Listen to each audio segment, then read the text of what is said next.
បាទគ្រប់ជំរាបសួរពុកម៉ែបងប្អូនអ៊ំពូមីងទាំងអស់គ្នាបាទថ្ងៃនេះបាទគឺខាងខ្ញុំបានរៀបចំឡានហើយមួយគ្រឿងទៀតហើយបាទជាប្រភេទកាមេរី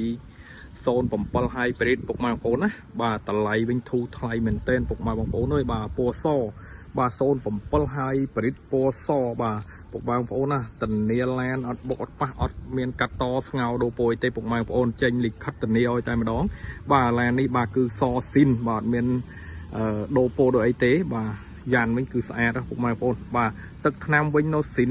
90% ពុកម៉ែបងប្អូនបាទថ្មីខ្លាំងមែនទែនហ្មងឡាននេះបាទស្លាកលេខមកដើមឯងប៉ុន្តែថ្មីនេះស្គុតគៀកកណោដែរពុកម៉ែបងប្អូនណាបាទសម្រាប់ពុកម៉ែបងប្អូនដែលត្រូវការប្រភេទកាមេរី07បាទតម្លៃធូរបាទតម្លៃក្រោម15បាទតម្លៃក្រោម15000បាទអាចមកមើលបានបាទ Hybrid 07បាទ Full Option តែម្ដងពុកម៉ែបងប្អូនបាទចឹងពុកម៉ែបងប្អូនកុំអោយឱកាសនេះកន្លងផុតទៅបាទ07 Hybrid បាទ Full Option បាទឡានលេងហើយបាទរៀបចំហើយបាទឡានថ្មីអត់បុកអត់ប៉ះអត់កាត់តអត់ស្ងោបដូរពណ៌ទេពុកម៉ែបងប្អូនបាទតម្លៃវិញធូរថ្លៃមែនទែនពុកម៉ែបងប្អូនណាតម្លៃក្រោម15ពុកម៉ែបងប្អូនតម្លៃក្រោម15បាទរស់រន់ឡើងពុកម៉ែបងប្អូនបាទឡានស្អាតឡានថ្មីឡានអត់បុកអត់ប៉ះអត់កាត់តស្ងោបដូរពណ៌ទេបាទស្លាកលេខអីបាទគឺយើងជន់ថ្មីហើយបាទនេះស្អាតពុកម៉ែបងប្អូនអើយខ្ចីមែនទែនបាទអញ្ចឹងឥឡូវទៅមើលផ្នែកខាងក្នុងបាទនេះផ្នែកខាងក្នុងពុកម៉ែបងប្អូនបាទនេះបាទខាងក្នុងបាទគឺស្អាតពុកម៉ែបងប្អូនណាបាទខាងក្នុងស្អាតណាស់បាទពុកស្បែកស៊ីនបាទស្បែកស៊ីនបាទយើងហ្វ្រីជាកម្រាលជើងបាទកម្រាលជើងកម្រាលតាប្លូបាទស្រោមចកោតអីបាទគឺមួយសេតតែម្ដងបាទបើកដំបូលពុកម៉ែបងប្អូនណាបើកដំបូលបាទចៅចងក្លុកលៀតអីពុកម៉ែបងប្អូនអើយបាទគឺស្អាតណាស់ស្អាតណាស់រកកន្លែងតោះឃើញទេពុកម៉ែបងប្អូនបាទ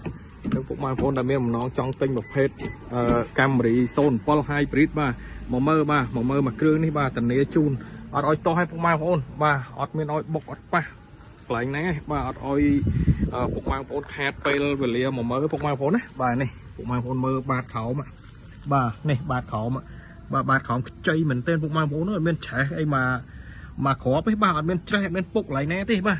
តោះពុកម៉ែបងប្អូនបាទមើលវីដេអូតិចបាទប៉ុន្តែសំខាន់ពុកម៉ែបងប្អូនមកមើលឡានបាទគឺខាងខ្ញុំធានាឲ្យបាទគឺអត់ឲ្យខុសពិនភាគទេបាទយ៉ាន់ឯបាទគឺយ៉ាន់លេងហើយសបកកង់ថ្មីបាទថ្មីទាំង4គ្រាប់ហ្មង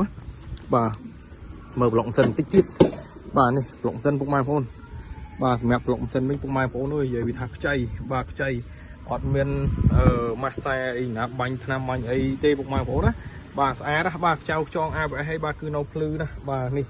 ស្អាតពុកម៉ែបងប្អូនបាទអញ្ចឹងបើសិនជាពុកម៉ែបងប្អូនបាទមានតម្រូវការប្រភេទកាមេរី07 Hybrid បាទតម្លៃក្រោម15បាទមកមើលបានបាទអរគុណច្រើនពុកម៉ែបងប្អូនជម្រាបលា